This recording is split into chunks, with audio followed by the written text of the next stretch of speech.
నమస్తే, welcome to ప్రజా చైతన్యం. ఏపీ రాజకీయాలలో కీలక పరిణామాలు చోటు చేసుకుంటున్నాయి. కూటమి అధికారంలోకి వచ్చిన తర్వాత వైసీపీ లక్ష్యంగా రాజకీయ వ్యూహాలు అమలు చేస్తోంది. అందులో భాగంగా ఈసారి టీడీపీ మహానాడు కడపలో నిర్వహించాలి అని నిర్ణయించారు. ప్రతిష్టాత్మకంగా ఏర్పాటు చేస్తున్న వేళ టీడీపీలో పులివెందుల కేంద్రంగా ఊహించని పరిణామాలు ఇప్పుడు పార్టీకి టెన్షన్గా మారుతున్నాయి. సొంత పార్టీ నేతల వార్ ఉద్రిక్తతకు దారితీస్తోంది. పులివెందుల టీడీపీలో ఇరు వర్గాల మధ్య విభేదాలు తారాస్థాయికి చేరాయి. జిల్లా ఇన్ఛార్జి మంత్రి సవిత సమక్షంలో బీటెక్ రవి వర్గీయులు శాసనమండలి సభ్యుడు భూమిరెడ్డి రామ్గోపాల్రెడ్డిపై దాడికి దిగారు.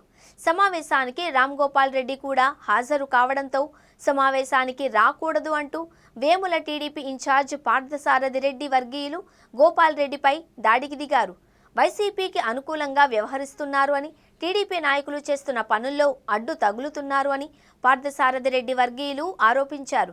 మైనింగ్, ఇడుపులపాయలోని IIT ఉద్యోగాలలో క్యాంటీన్ విషయంలో రామ్గోపాల్రెడ్డి జోక్యం చేసుకుంటున్నారు అని ఆరోపించారు. మంత్రి సవిత, టీడీపీ పొలిట్ బ్యూరో సభ్యుడు శ్రీనివాసులు రెడ్డి జోక్యం చేసుకోవడంతో గొడవ సద్దుమణిగింది. గత 10 రోజుల క్రితం వేముల మండలంలో కాంట్రాక్టు విషయంలో పార్థసారథి రెడ్డి, ఎమ్మెల్సీ రామ్గోపాల్రెడ్డి వర్గీయుల మధ్య ఘర్షణ జరిగింది.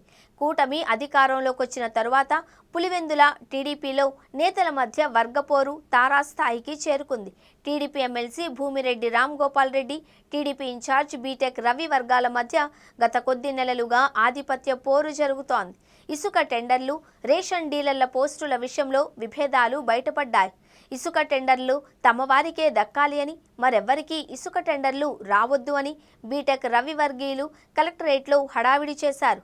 అది మరవకముందే రేషన్ డీలర్ల పోస్టులు తమ వర్గీయులకే దక్కాలి అని, మరెవ్వరిని పరీక్షకు అనుమతించవద్దు అని బీటెక్ రవి వర్గం రాద్ధాంతం చేసింది. వరుస పరిణామాలతో రామ్గోపాల్రెడ్డి, బీటెక్ రవి వర్గాల మధ్య పోరు తారాస్థాయికి చేరింది.